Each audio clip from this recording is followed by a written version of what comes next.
instructions to bidders provides detailed information for the bidders in the preparation of their bid so that it will be responsive to what the owner is looking for.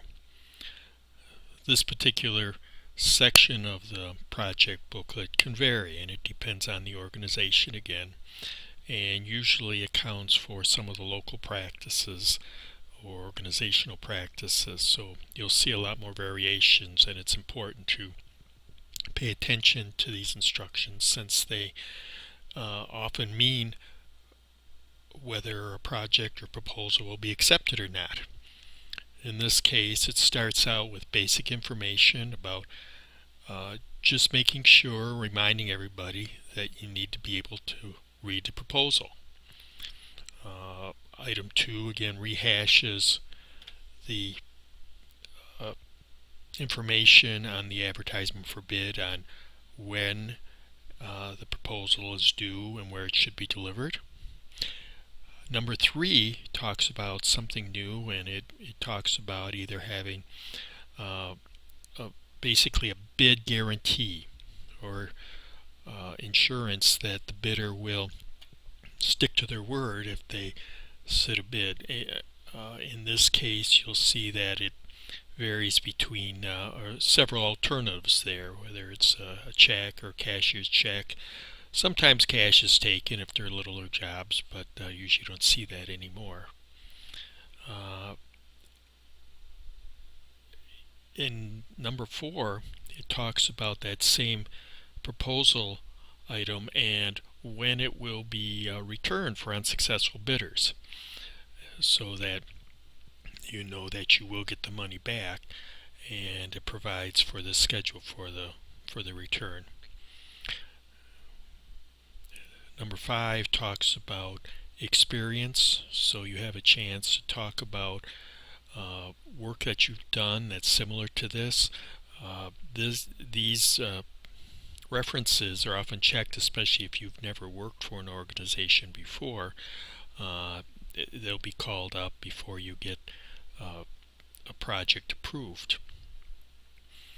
They'll also ask for plants and equipment that you're going to be using, especially if there's special equipment or plants, specialty plants to fabricate things that you need, such as big beams or steel posts or trusses.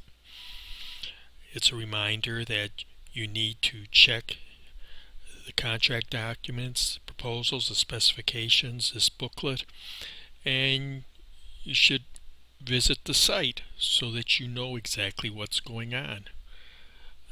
You don't always see this. It is kind of implicit in what we're doing, but in this case it's explicitly noted for you. You have to, when you submit a bond, provide a surety, and in this case we're looking for performance, payment, and maintenance bonds, and it tells you how much, and they have to equal relating to the cost of the project, or sometimes it's a fixed number.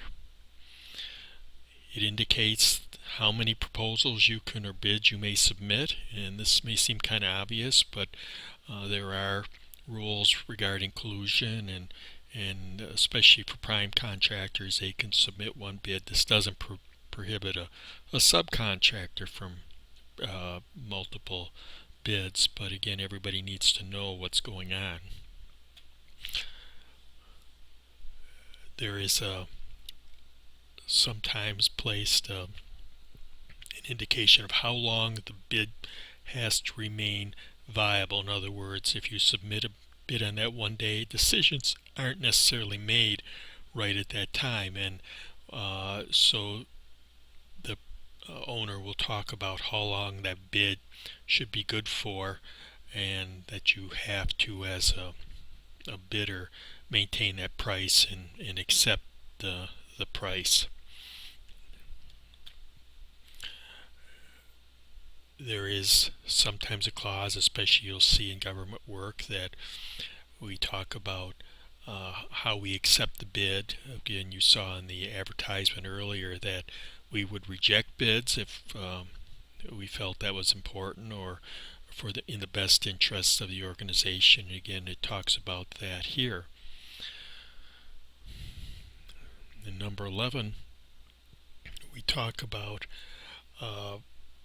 how the book is to be maintained, and again, that's important. You can't tear sheets out of the book. You have to staple bonds or bond forms in special places, so you need to make sure. Again, we mentioned how there was a test basically in getting these documents together, and this is one of the tests, if you can follow instructions and how you prepare your bid. Same thing with signing. There are specific people who need to sign the bid in the name of the company. They often require things like corporate stamps or seals to be placed on the bid to certify and verify that it's a proper bid from that organization. Again, all of these things have to be done, and if they aren't done before a contract is signed or at the time of bid, then there's a chance that your proposal could be rejected. And there's a reminder again, especially regarding labor costs and wages, and again when we get to the estimating portion, what the cost of labor isn't a guess or just what you pay, but it's often specified in the instructions for bidders. You need to ensure, again, it reminds you about having or meeting DBE requirements and non-discrimination requirements, especially for federal work. For government work, you see these words a lot of time, and you need to verify at one time or the other that you're sticking to your word here.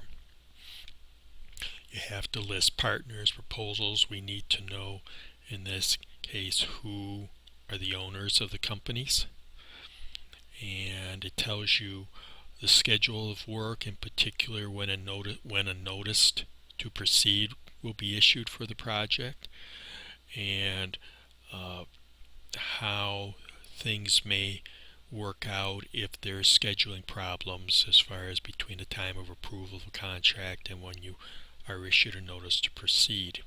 Again, this is a planning item here when you're looking at scheduling the start of work, and you're going to be, again, both sides are held to this unless both of them agree not to be or to change it. And a reminder that you have to obey the law, and it is a reminder, and that's the way it is, especially for government work. You need to follow the laws, and all the laws, whether it's city, county, state, federal, whatever. Finally, there's a section that'll talk about worker eligibility, especially for federal aid work, but many large cities and many organizations just require that you be able to verify that your employees have the right to work in the United States. So again, you can add more items to the instructions of bidders. Again, it's partly based upon experience that the organization has had in bidding before, and also their local laws, and in this case state and federal laws that have to be applied to the job.